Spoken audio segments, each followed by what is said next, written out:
Bueno, yo soy María Juliana Soto, yo soy comunicadora social de la Universidad del Valle y trabajo con el colectivo Noise Radio, que es un colectivo que fundamos en el 2009, 3 compañeros de la universidad, 3 colegas míos, y después se sumaron otras 2 chicas. Somos 4 mujeres y un hombre.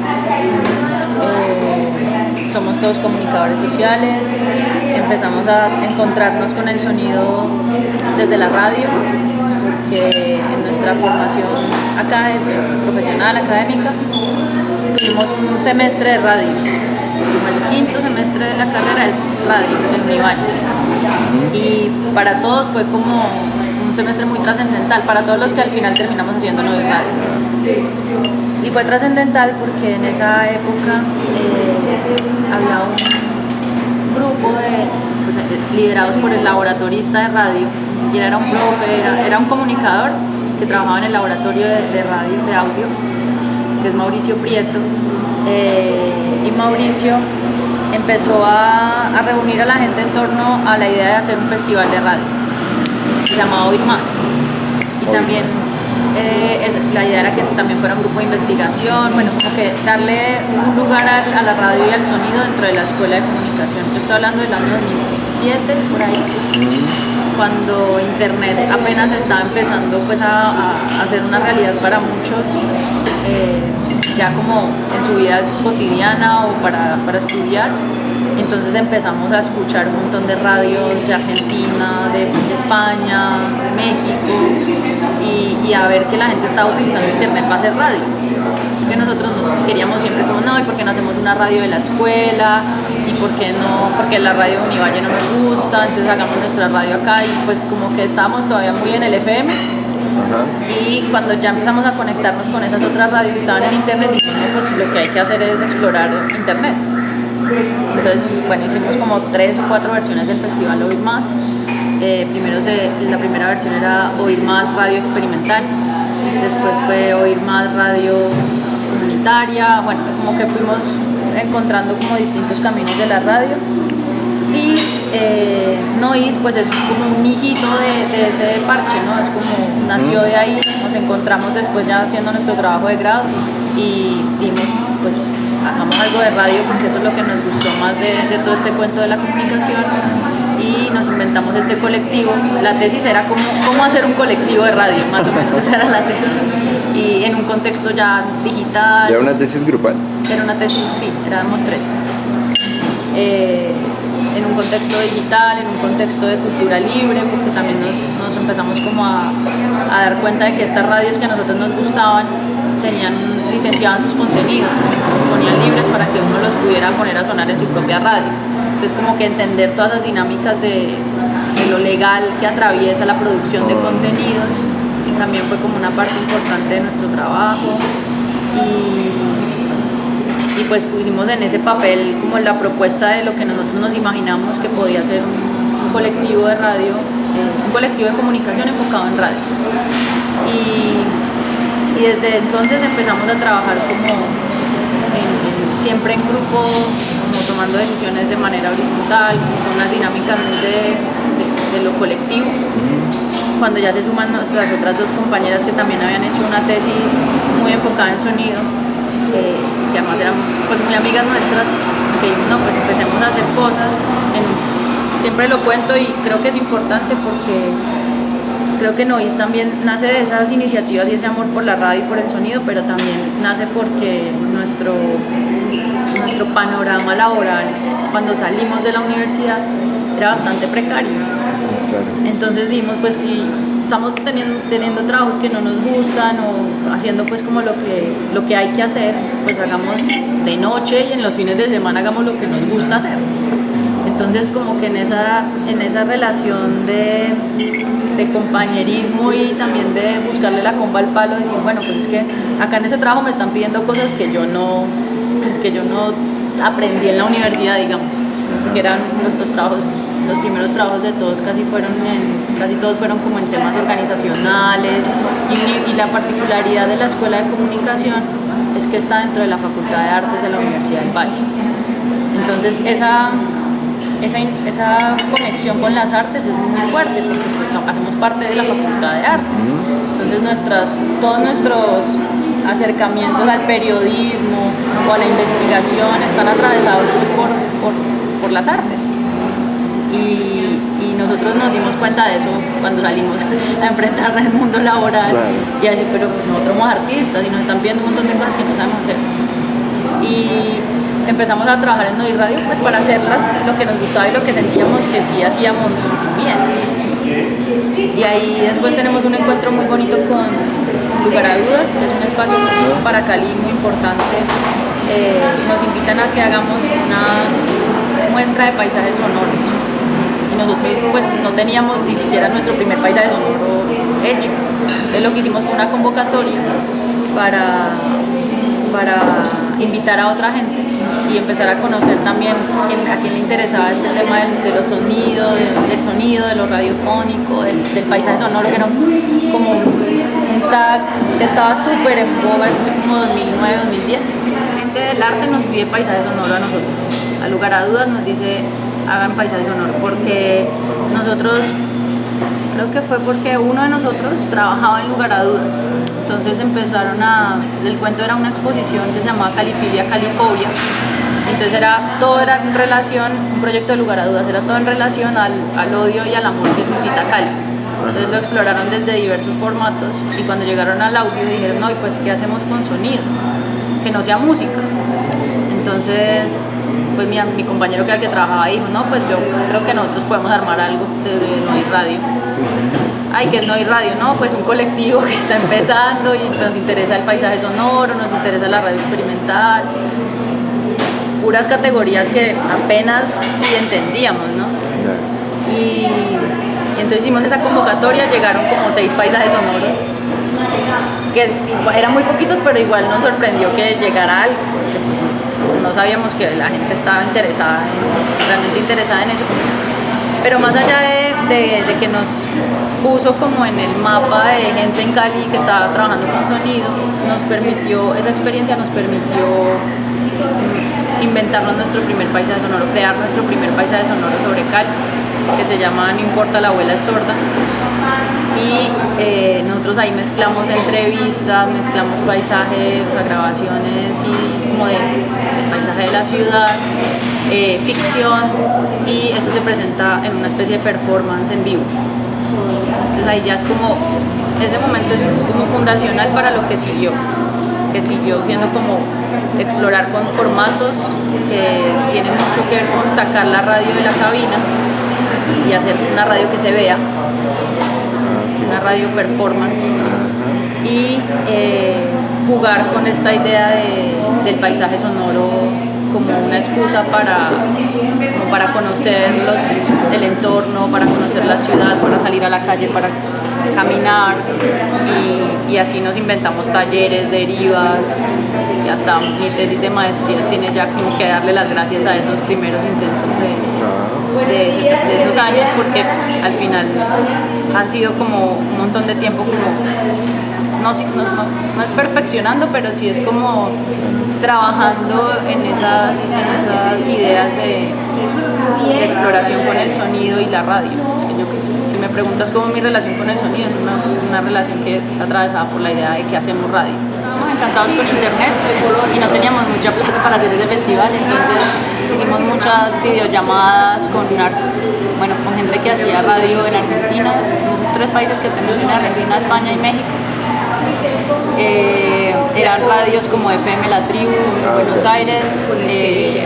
Hay una artista que también es argentina, que se llama Sol Reza. Sí, Sol Reza sí es como más artista sonora, que ya no sé, su lugar de enunciación no es la radio, sino el arte sonoro.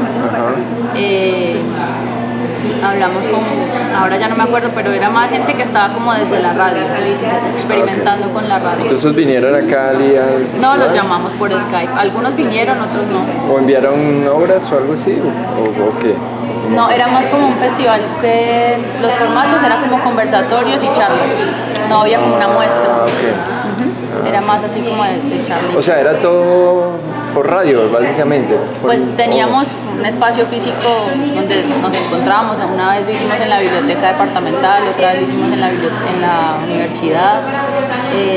Y a los invitados que no podían venir, los llamábamos por Skype. Okay. ¿Cuántas versiones hicieron del festival? Yo creo que fueron como unas 4, pero si son más. ¿Y qué pasó? Pues pasa que son experiencias universitarias y la gente pues se va graduando, también va entrando a sus tesis y se va desconectando como de estas dinámicas universitarias, que cuando uno está pues en quinto semestre le puede meter toda la ficha, pero cuando está en noveno, en décimo ya no tiene tiempo, y si se fue de la universidad pues ya se empiezan a pues como a desbaratar esos colectivos. Pero ahora justamente está otra vez de nuevo Ir Más como funcionando con fuerza otra vez, no como festival sino como emisora, y están haciendo emisiones en vivo todos los viernes, casi todo el día, desde la universidad. Okay. Lo retomaron. De Oír Más te puede hablar mucho mejor Mauricio Prieto, y que yo diría que es un artista sonoro, y César Torres, que es de Nois, pero es el coordinador de Oír Más hoy en la universidad, porque trabaja ahí en la Universidad del Valle. Cuando ustedes crean Nois y ustedes empiezan a hacer esto de radio, ¿qué contenidos es lo que se oye en radio ahí en Nois? Pues yo creo que antes de contestarte esa pregunta, me parece importante como solamente señalar qué entendemos nosotros por radio. Entonces radio para Nois no es, tal vez me queda más fácil desde lo que no es. Sí. No es una emisora que transmite 24/7, que tiene una parrilla. Eso no es la radio que nosotros hacemos. La radio que nosotros hacemos es una radio que se enciende cuando tenemos como algo que decir, un proyecto que nos convoca, es itinerante, puede estar en la plaza aquí en el Parque del Peñón, o puede estar en el museo, o puede estar caminando por el centro de Cali. O sea, es como la idea de que la radio camina y anda en la ciudad. Eso es como lo que más. O sea que no existe como algo donde uno se conecta a escuchar. Existe cuando en esas oportunidades, cuando salimos a hacer la radio, si transmitimos por streaming, que normalmente lo hacemos. Entonces es como una cuestión de mañana va a haber radio, estén pendientes, o si nunca avisamos de eso, ya estamos en vivo, y redes sociales, Okay. Ya como que tiramos el link por donde estemos transmitiendo. También, Y siempre toca por internet, ¿cierto? O sea, es algo que toca. pues hemos hecho algunas veces transmisiones porque nos metemos al FM, como radio pirata de onda corta, pero eso es pues como muy esporádico. Ya. No es como la práctica normal. La práctica normal es transmitir por internet, y la otra práctica normal es altoparlante, poner a sonar la radio ahí para la gente que está Para cerca. los que estén cerca. Por eso como que la experiencia performática es como muy importante, Muy importante. también, porque es como donde realmente se enciende la radio. ¿Y qué entiendes ahora ahí por performática? ¿Qué es lo que hacen puntualmente? Pues nosotros hacemos algo que llamamos mesas de radio, que son unos ejercicios donde estamos normalmente los 5 de Nois Radio en la mesa, y tiene como 2 modalidades. Algunas veces esas mesas están guiadas o siguen un guión literario casi, que involucra sonidos pregrabados, que involucra movimientos nuestros como en escena. Entonces yo me paro y canto, o la otra se para y escribe algo, como jugando un poco con el espacio y con la radio. Y hay otras mesas de radio que son cuando estamos como en procesos más con comunidades. Ajá. Y ahí pues es una radio de micrófono abierto en donde la gente participa, y nosotros casi que estamos como en segundo plano, porque es como un momento para que la comunidad como que tome la palabra y utilice ese medio que nosotros Para estamos como expresarse. llevando a algún lugar, a un barrio, o hemos trabajado mucho en el litoral pacífico. Entonces como para que la gente también hable y cuente sus historias, y haga como un ejercicio ahí de como de representación, pero pues desde su propia voz y no como nosotros pues, diciendo qué es lo que vemos, sino como que la gente habla. Ajá. Entonces ahí es más, en ese punto es más un medio de expresión y de... Digamos que ese ejercicio es como más de la comunicación popular, de la comunicación comunitaria, y cuando ya hacemos los guiones y todo eso, como que ahí yo siento que nos situamos más cerca del arte sonoro. Ya, ok. Sí, cuando ya cuadran el performance, claro, y cuando ya alcanza a hacer radiodrama o algo así. Como que tiene algunas cuestiones de radioteatro. Y generan sonidos en tiempo real también, y sí. todo eso. ¿Y qué mecanismos usan para hacer sonidos o en qué se basan ahí para...? Pues nosotros lo que hacemos es como revisar el guión. Normalmente son guiones escritos por nosotros o por algún amigo cercano que nosotros adaptamos. Nosotros adaptamos esos guiones que nos comparten, y dependiendo pues de esa lectura hacemos como una especie de guión técnico. Entonces ya decimos, bueno, esto sería chévere que aquí pudiera sonar un ventilador, o que suene, o aquí pues no sé, rompemos esta botella o unos tacones, bueno, como muy del Foley, ¿no? Como haciendo pues el ejercicio de tener una mesita de efectos sonoros como muy normales, muy tranquilos, sin mucha sofisticación. Sí. Eso te iba a preguntar, pero los recursos para hacer esos sonidos, por ejemplo, si es una botella, ¿es la botella en físico? Es la botella, sí. ¿O síntesis de sonidos? No, es todo muy como ves, o sea, si es alguna mesa, digamos que si en la escena hubiera alguien tomándose un tinto, pues estaría el tinto y las cucharitas y el azúcar. Así como yo lo veo, para mí, digamos, ese tipo de expresiones es radioarte, ¿no? Lo que uno llama radioarte, que es como una tipología que conecta mucho con el arte sonoro, que está bajo ese gran paraguas del arte sonoro. ¿Ustedes lo ven así, radioarte también? Sí, lo hemos también definido así como un colectivo de radio, arte, de comunicación y radioarte. No sé, es que es como tenemos como esas dos camisetas, claro, de hacer unos trabajos más de comunidad.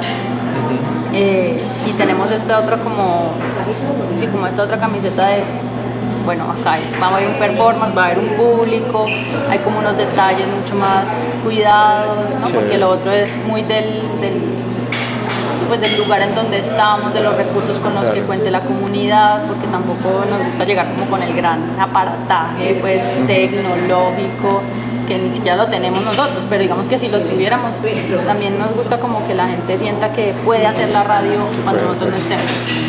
Ok. Ahora también me hablaste un poco de ya cuando hacen la convocatoria de lugar a dudas de paisajes sonoros. ¿Cuál es la relación que hacen de paisajes sonoros con lo que hacen ahí en radio? Pues el paisaje sonoro fue como yo diría que fue como el primer concepto como grande que trabajamos, y nos permitió como salir a la calle como decía ahorita, fue como una excusa para salir a hacer la radio. Entonces estamos buscando el paisaje sonoro de Cali, a qué suena Cali, pero en ese a qué suena Cali nosotros nos distanciamos un poco de la teoría de paisaje sonoro, como de los canadienses, de Schaffer, y como de esta cuestión de la medición, ¿no? Y como de los niveles, y nos enfocamos más en lo que la gente dice sobre el paisaje sonoro. Es decir, la práctica que uno conoce de paisaje sonoro es que captura uno los sonidos del entorno y viene los muestra o los... ¿Ustedes iban y capturan o no? Sí, también. Sí, pero era una captura muy, yo creo que pues mirada desde la óptica de la teoría de paisaje sonoro, era una captura muy desprolija, ¿no? Como sin mucho cuidado en lo técnico, porque nosotros íbamos caminando y nos íbamos como grabando lo que sonaba, pero si alguien nos decía, ¿qué están haciendo? Y nos, sí, no, ¿usted a qué cree que suena Cali? Entonces nos decía, no, pues Cali suena a las horas, a las 5 de la tarde, y eso para nosotros también era paisaje sonoro, como que eso lo integrábamos al relato sobre el paisaje sonoro. Y después lo mostraban en esas mesas como en esas mesas de... Esa es más o menos la práctica. esa práctica. Bueno, también has mencionado mucho, dices a veces como, ese sí es artista sonoro. ¿Cuál es, para ti qué es arte sonoro o qué no lo es? En ese sentido que tú mencionas, para mí ese sí sería un artista sonoro. Pues yo creo que hay gente a la que yo reconozco como artista sonoro porque está dentro de los circuitos del arte, ¿no? Como que hace exposiciones, hace muestras, hace performance y está preocupado como por su obra, sí, por hacer una obra. Y ahí es donde yo siento la distancia con nuestras mesas de radio en el Pacífico. Nosotros no estamos haciendo ninguna obra. Estamos produciendo contenidos, pero no son obras de arte. Entonces yo creo que, y por eso la lista que le pasé a Joaquín era como de gente que yo había visto en algún circuito artístico. Entonces yo digo, no, pues este pelado hizo una exposición y para mí eso era arte sonoro. Ni siquiera estoy segura de que él mismo haya entendido su obra como una obra de arte sonoro. Tal vez solamente era una obra de arte. Pero para mí, como el sonido tenía tanto protagonismo, para mí esa obra yo la podría catalogar como una obra de arte. Pero básicamente pues mi definición es porque esté o no en el circuito. Pero cuando tú haces un performance con que realmente ahí es una obra, finalmente no le ven ese... Yo sí le veo. Claro, digamos las mesas performáticas sí, para mí son arte y son performance y no importa si la hacemos en el parque o si la hacemos en el museo. Pero digamos que está como inscrita en esa dinámica de que estamos haciendo una obra. Cuando ya, y que lo sonoro es principal, sí, es como la materia prima, la materia plástica, todo, como que es ahí el protagonista. Claro. Pues yo creo que el sonido es lo primero que tenemos. Entonces si escribimos un guión, lo escribimos pensando en sonido. Igual el guión, o sea, todo eso es sonoro. Sí, todo es exacto, también la palabra para nosotros es sonido, ¿no? Entonces si diseñamos una deriva por el centro de Cali, ese diseño de ese recorrido va a ser pensando en sonido. Como que el sonido es nuestro punto de partida para después encontrarnos con otros formatos, con otras materias primas, con la imagen, con el texto, ¿no? Siempre es como nuestro punto inicial. Bien. Bueno, además de Noise Radio, ¿quién más hace ese tipo de prácticas aquí en Cali?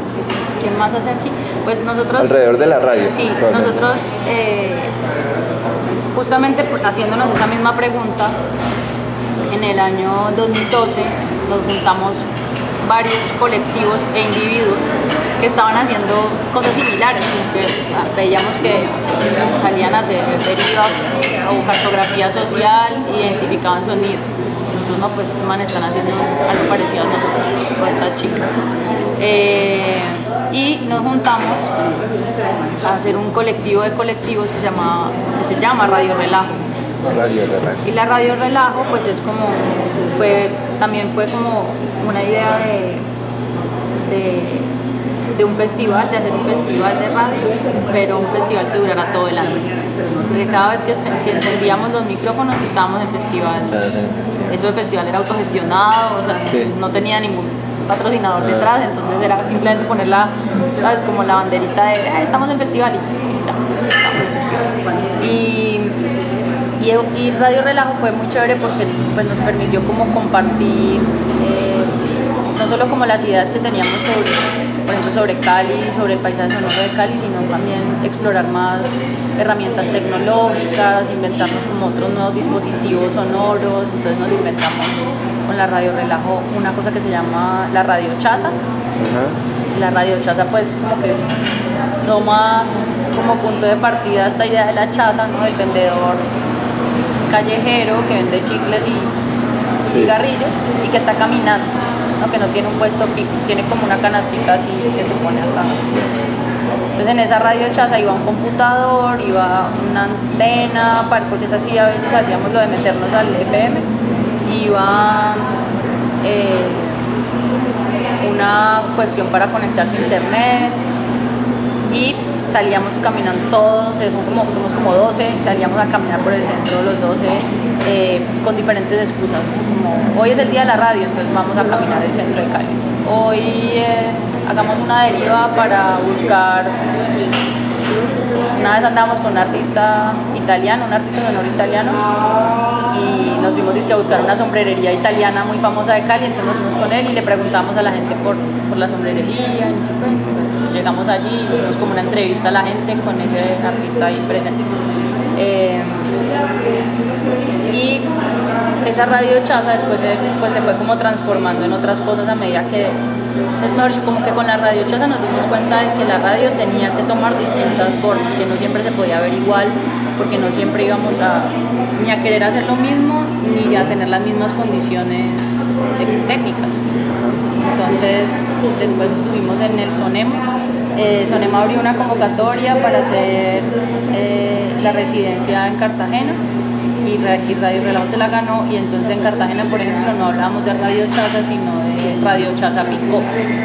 Era como una mezcla entre la lógica de la chaza que camina, pero el picó pues típico del Caribe. Bueno, y como que no era una chaza, sino que era como un carrito que andaba con un parlante estridente, pues como es un picó, y ahí se ponían a sonar paisajes sonoros, capturas que habían hecho ellos en otros barrios, los ponían a sonar ahí en la ciudad murallada y así.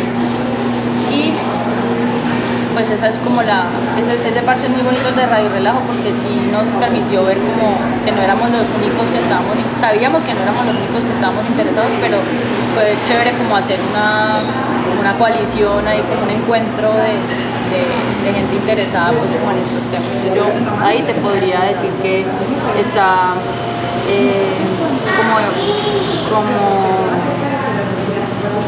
iniciativas. Hay una que se llama Radio Laboratorio, pues que es más Mauricio Prieto, él es más artista sonoro, por las cosas que se inventan también y por donde las pone bueno, Mauricio ahí me regañaría por lo que acabo de... No, pues diría que me estoy contradiciendo porque él no ha sido como muy el artista del circuito del arte, sí. Pero pues no sé, los proyectos me parecen mucho más artísticos que comunitarios, sí, populares, sí, como que me parece que él hace obra. Hace también otras cosas, pero hace obra.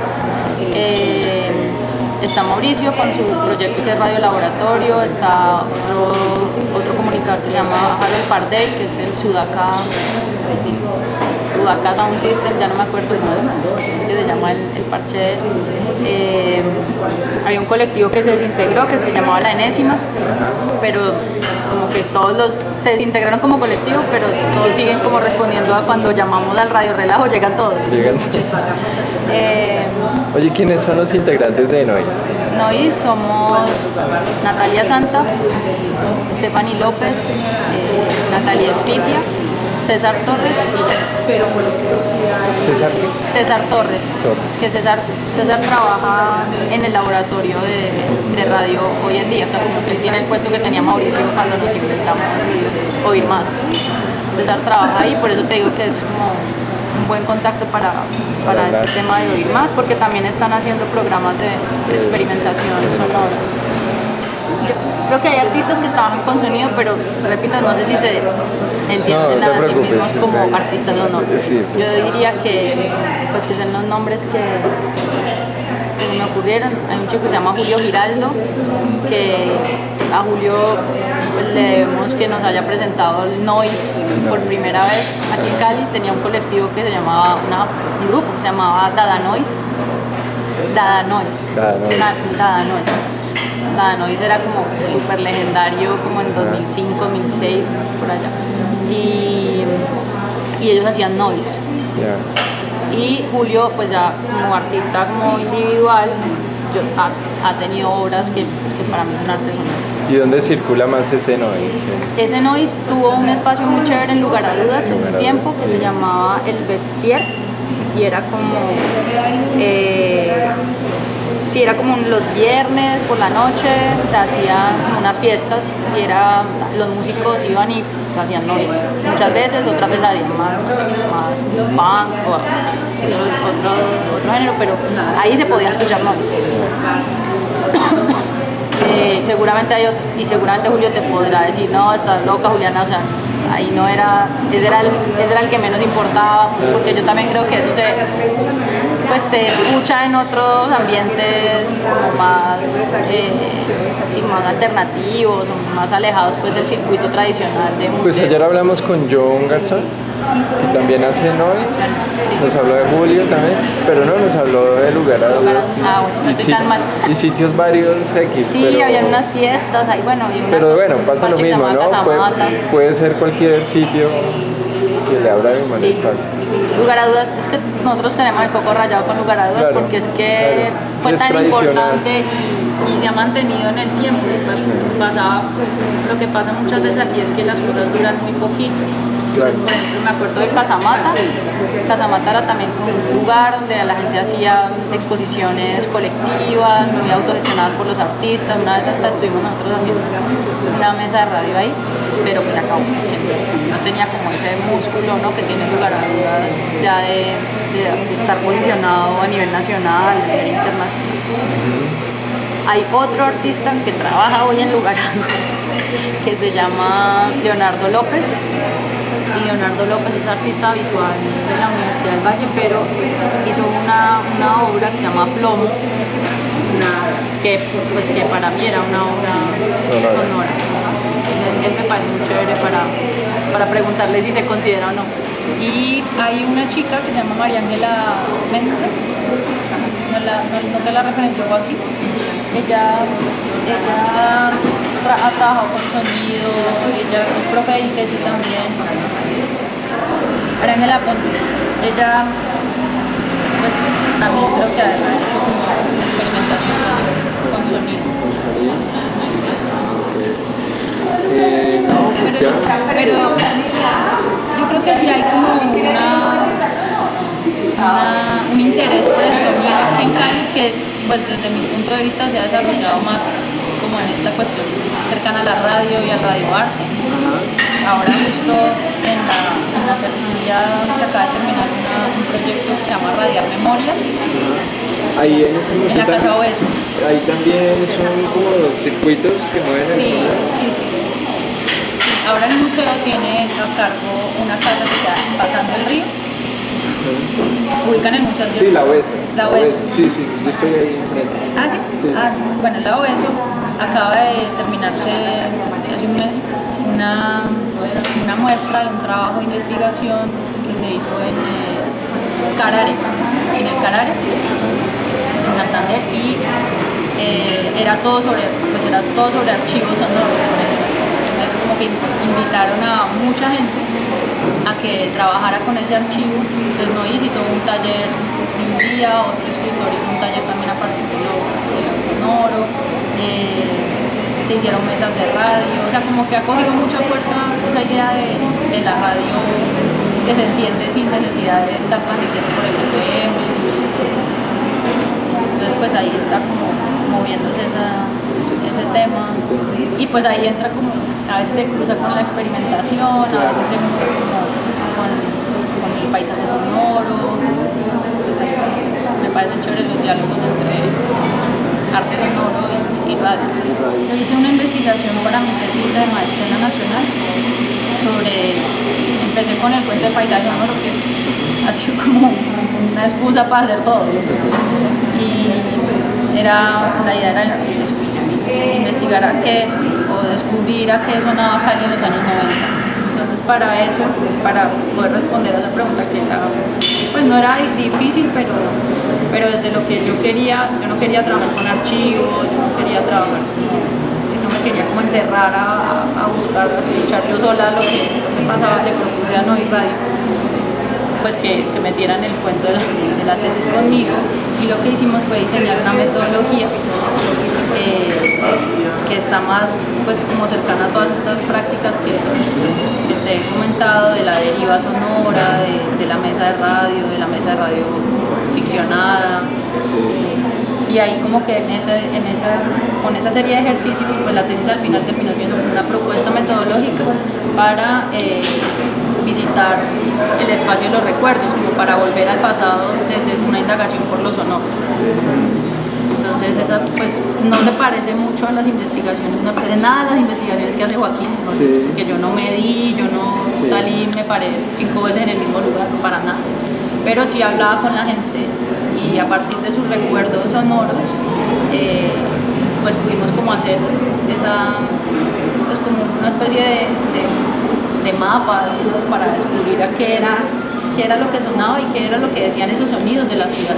Así la ciudad en los 90 sonaba a bombas, si sonaba a fiestas, si sonaba a carros grandísimos, pues era porque la ciudad estaba atravesando por un momento particular.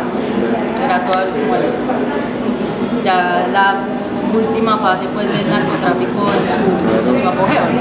Su auge, después de que matan a Pablo Escobar, ponen a los Rodríguez, pues ya la ciudad queda como sonoramente para mí, la metáfora es como cuando uno está aturdido y queda como embombado. Ajá, es como que para mí la ciudad quedó así, pero la gente siguió rumbeando, la gente siguió viviendo, y yo entré a la tesis como con un enfoque muy fatalista, digamos, no, la peor época de nuestra vida, lo peor que le pasó a la ciudad. Y empezamos a hablar con la gente y fue muy chévere cómo fue cambiando todo eso. No todo el mundo pensaba que los 90 sonaban a bombas como me sonaban a mí, pues que yo en los 90 era una niña. La gente hablaba de otras dinámicas muy distintas a lo que yo hubiera podido imaginar. Entonces la gente dice, no, en los 90 nosotros salíamos, caminábamos, en los 90 me suenan a la noche y al ruido de los transformadores, porque pues había mucho silencio y caminábamos mucho. Entonces como unas cosas que yo jamás me hubiera imaginado. Entonces era como a partir de los recuerdos sonoros de la gente. Memoria sonora. Memorias sonoras. Pero sí hay una publicación que les puedo mandar por internet, por mail, porque ese proyecto se ganó una de las becas de estímulos de la Secretaría, no, de aquí de Cali. Sí, aquí en Cali, las becas que tiene Lidarte hace muchos años, aquí en Cali empezaron hace 3 años. Y el año pasado nosotros nos la ganamos con ese proyecto y era la beca de investigación en artes. Y sacamos una publicación pequeñita de lo que iba pues hasta en ese momento pues, que era la tesis también, mezclado ahí. Entonces esas se las puedo mandar porque se me olvidó traer el librito, pero está en digital. ¿Y lo que ustedes han hecho en Noise Radio aparece en una web o algo? Hay un blog, sí, noisradio.blogspot.com. ¿Pero hay registro de las obras que han hecho y eso? Sí, pues ahí lo podemos hemos hecho como, el blog es como una bitácora, ¿no? Como que Sí, se va claro. registrando ahí pues, lo que hacemos, o a veces lo hacemos antes para utilizar ese link para contarle a la gente que va a pasar algo.